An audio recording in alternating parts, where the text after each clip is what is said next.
너희는 그리스도의 편지라, 이 말씀을 한번 묵상해 보기를 원합니다. 우리가 하나님을 발견할 수 있는 것이 크게 두 가지가 있는데, 하나는 자연 만물을 통해서 하나님을 발견할 수 있고, 또 하나는 이 성경을 통해서 하나님을 발견할 수가 있습니다.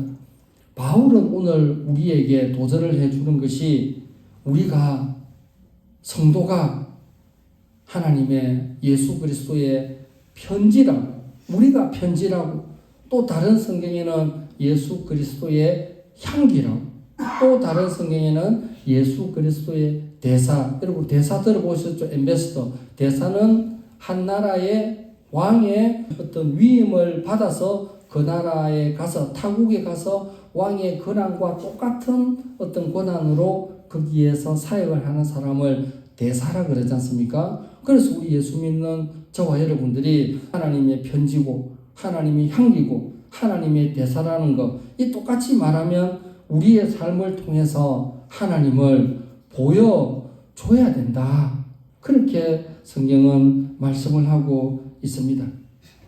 오늘날 성도의 모습이 어떠한가? 나를 보면 정말 예수님이 보이고 예수님이 그려지고, 정말 2000년 전에 예수님이 정말 이러한 삶을 살았을 것이다 라고 생각되어지는 그 정도의 우리가 하나님의 어떤 편지로서, 하나님의 대사로서, 예수 그리스도의 향기로서 그렇게 사역을 해야 된다라고 말씀을 하고 있습니다. 고린도 교회는 바울이 세운 교회지요. 바울은 순회 전도자였습니다. 순회 전도자라는 것은 한 곳에 가서 복음을 전하고 교회를 세우고 지도자들을 세우면은 또 다른 지역으로 이동을 해서 또 거기서 전도를 하고 교회를 세우고 또 지도자를 세우고 떠나고, 그렇게 순회 전도자였는데, 바울이 여러 교회를 세웠는데, 바울이 한 지역에서 제일 오래 머물렀던 교회가 에베소입니다. 그리고 에베소 교회를 세웠습니다. 에베소에서 바울이 3년을 머물렀습니다. 한 지역에서 굉장히 오랫동안 머물른 지역이 에베소입니다. 두 번째로 길게 머물렀던 곳이 바로 이 고린도입니다. 2년을 머물렀습니다. 2년을 머물면서 바울이 고린도 교회를 떠나지요. 떠나고 나서 보니까 고린도 교회 안에 파당이 있는 거예요. 싸움이 있는 거예요. 나는 바울파다, 나는 베드로파다, 나는 예수파다, 막 싸움이 있어서 바울이 안 되겠다 싶어서 교회를 치유하기 위한 목적으로 고린도 전서를 보내고, 거기에 여러분 고린도 전서에 사랑장이 나오지 않습니까? 왜 사랑장이 나오겠습니까? 싸우니까. 고린도 교회가 싸우니까 제발 싸우지 말라라고 거기에 사랑장을 넣어놓은 거예요. 사랑은 오래 참고부터 시작해서 온유하며 쭉쭉쭉쭉쭉 모든 것을 믿으며 모든 것을 바라며 모든 것을 견디느니라. 참으며부터 시작해서 견디느니라로 이렇게 끝이 납니다. 얼마나 힘듭니까?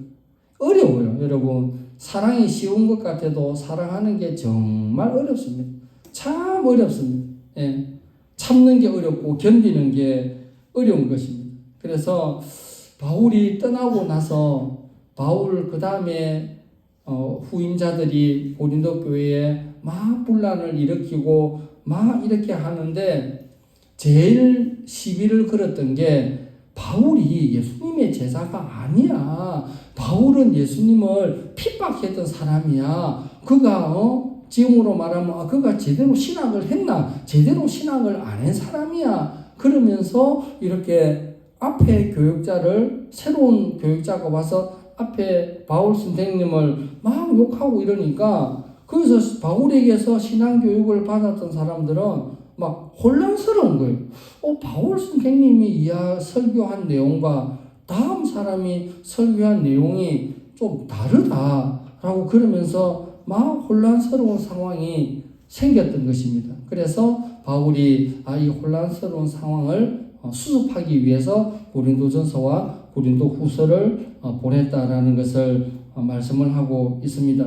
그래서 바울이 제일 먼저 고린도 교회 성도들에게 말씀하시는 것이 뭐냐면 1절에 우리가 다시 자천하기를 시작하겠느냐, 우리가 어찌 어떤 사람처럼 추천서를 너희에게 붙이거나 혹은 너희에게 받거나 할 필요가 있느냐. 이게 무슨 말이냐면 바울이 예루살렘 사도들에게 있어서 똑같은 사도권이 없다라고 비방을 하는 거예요.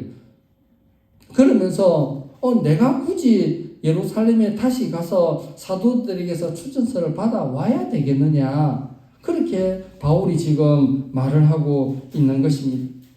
그렇다면 굳이 꼭 추천서가 필요하다면 여러분들이 나의 추천서가 된다라고 그렇게 말합니다. 그게 2절에 나와 있는데 너희는 우리의 편지라 우리 마음에 썼고 무사람이 알고 읽는 바라. 너희는 고린도 교회 성도들입니다.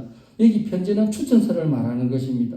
여러분들이 나의 추천서지 않느냐.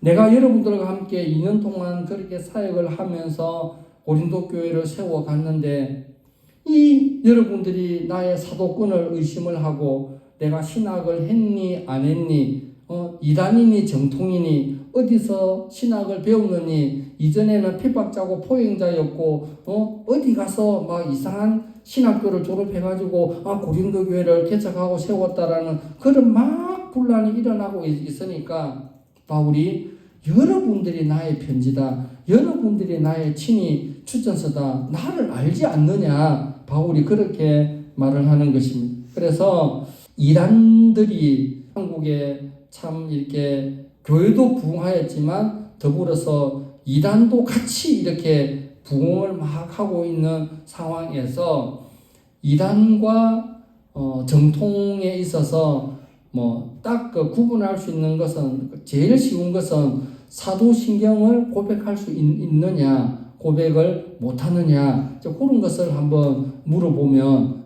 됩니다.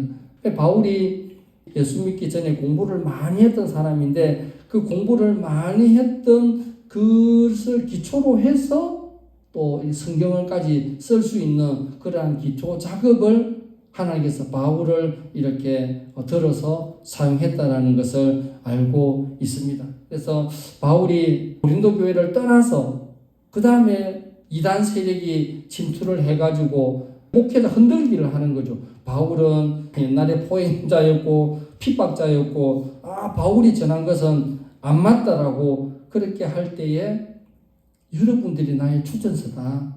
나를 추천해 줄 수 있는 사람은 여러분 자신이다 라고 그렇게 말을 하면서 이제는 그 추천서를 편지를 이어가면서 3절에 바울이 또 하고 싶은 말을 하는 것입니다. 3절에 너희는 우리로 말미암아 나타난 그리스도의 편지니 이는 먹으로 쓴 것이 아니요 오직 살아계신 하나님의 영으로 쓴 것이며 또 돌판에 쓴 것이 아니요 오직 육의 마음판에 쓴 것이라. 고린도 교회 성도님들이 나의 추천서임과 동시에 우리 모두는 예수 믿는 사람들은 예수님의 추천서가 돼야 되고 예수님의 편지가 돼야 되고 종이나 돌에 쓴 것이 아니라 마음에 새겨져 있는 마음의 추천서가 새겨져 있는 그런 사람이 돼야 된다고 말하는 것입니다.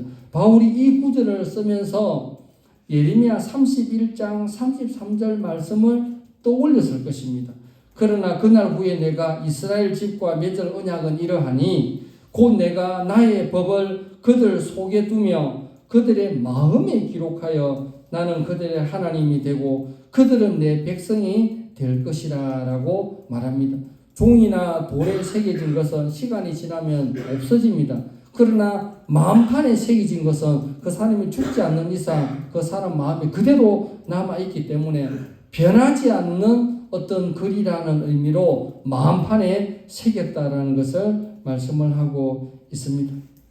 오늘도 우리는 예수 믿는 사람으로서 신앙인으로서 이 세상을 살아가고 있습니다. 하나님 말씀 중에 바울이 그 영혼을 향해서 애가 탄다 이런 표현이 있거든요.